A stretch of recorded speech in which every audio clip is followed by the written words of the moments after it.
Iran rockets Dubai. Gas hits $4.39 a gallon.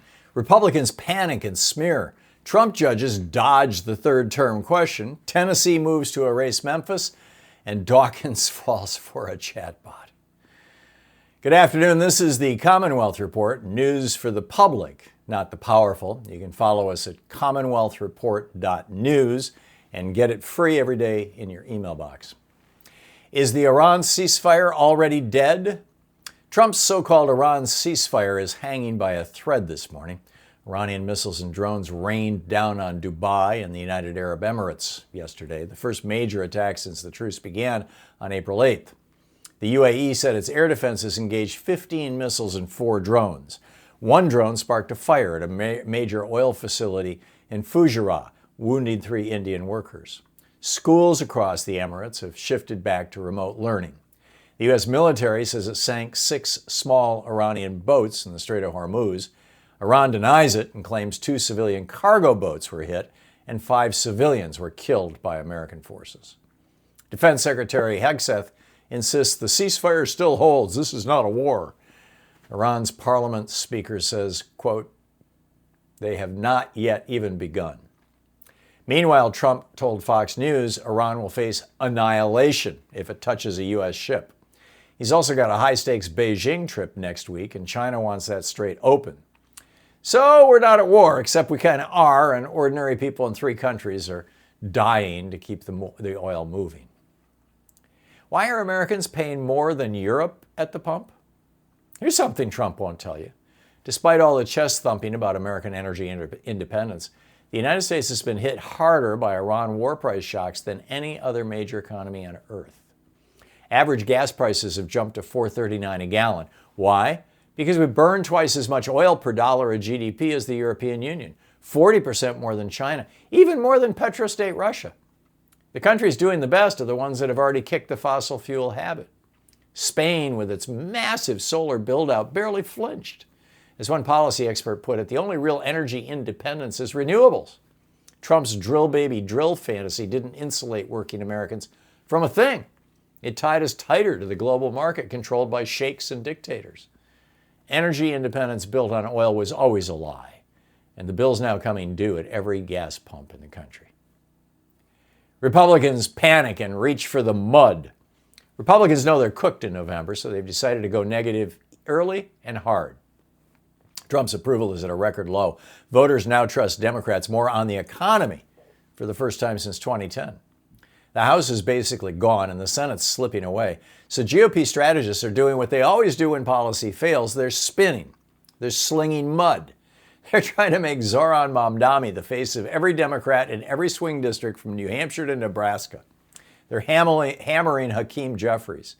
Anything to stop voters from looking at $4.39 gas, soaring health premiums, and a president calling affordability a con job. Republicans aren't running on accomplishments because they don't have any. They're running on fear because fear is all they've got left. And the voters are starting to figure that out. Could a Trump judge stop a third term? This one should chill you to the bone. Last week in a Senate Judiciary hearing, Senator Chris Coons asked Trump's judicial nominee, John Mark, a simple question. Can Donald Trump run for a third term? Mark shrugged, said he'd have to review the wording. Coons asked him to describe the 22nd Amendment, and Mark couldn't.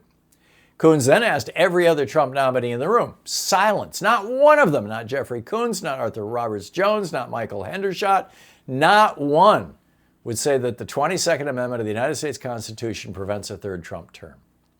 Coons had to read it to them. No person should be elected to the office of the president more than twice. That's what it says. It's not complicated. It's been there since 1951. Even former Republican Adam Kinzinger called the answer disqualifying. But Trump isn't picking judges who will follow the Constitution. He's picking judges who will let him do whatever he wants. And once they're confirmed for life, there's no taking that back. Tennessee Republicans move to erase Memphis. In Nashville today, a special legislative session opens with one mission: wipe out the only Democratic congressional district in Tennessee. Senator Marsha Blackburn already posted her own gerrymandered map online, openly bragging it would yield another conservative seat for Trump's golden age. The target is the 9th District, centered in majority-black Memphis.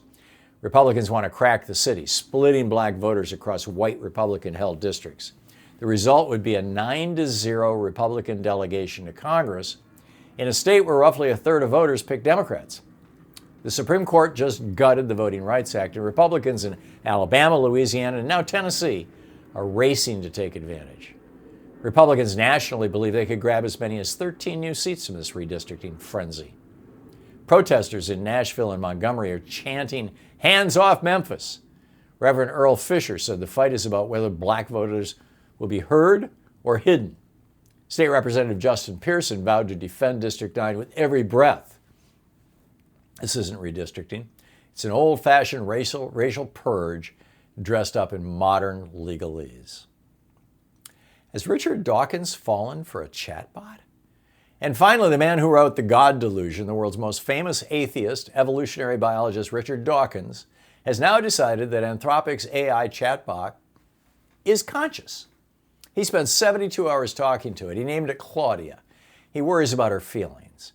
He fed her his unfinished novel, and after she gushed about how brilliant it was, the 85-year-old declared, in his words, "You bloody well are conscious." AI experts are gently pointing out that Claudia was specifically designed to flatter users, and that mimicking conversation isn't the same as having a soul. One critic noted that Dawkins, who spent decades telling creationists, "So I can't imagine that," isn't an argument, has now used exactly that reasoning to declare a language model alive. Sometimes the smartest people fall hardest for the cleverest mirrors. And sometimes consciousness is just the sound of your own ego coming back at you. And that's the way it is today, Tuesday, May 5th, 2026. I'm Thom Hartmann.